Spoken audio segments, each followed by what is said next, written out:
There's been a number of project management methodologies that have been in use for quite some time, and they are progressively updated. So we've seen PMBOK recently in its 5th edition. The PMBOK guide has come out only in 2012. 2009 we've upgraded Prince 2.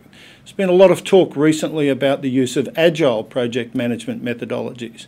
So I guess from a project manager's perspective, the big difference between a PMBOK type approach or even an ISO 21500 type approach and an agile approach is that an agile project doesn't have a project manager.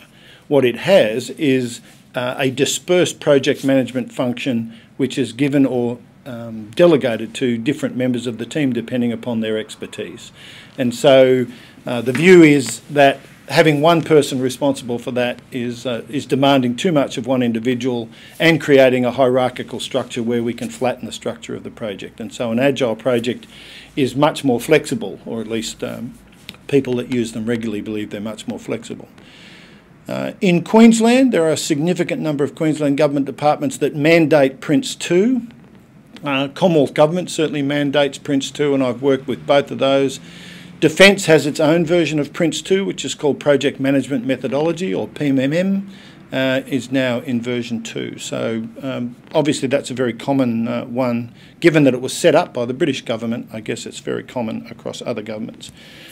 ISO 21500, very comparable to PMBOK in many respects, but set up, latest version of 21500 is 2012, was set up to try and establish a global standard for project management, and you'd have to say has not been all that successful in terms of being able to set up a single global standard, as many different organisations, many different nations have set up their own standards and continue to develop those.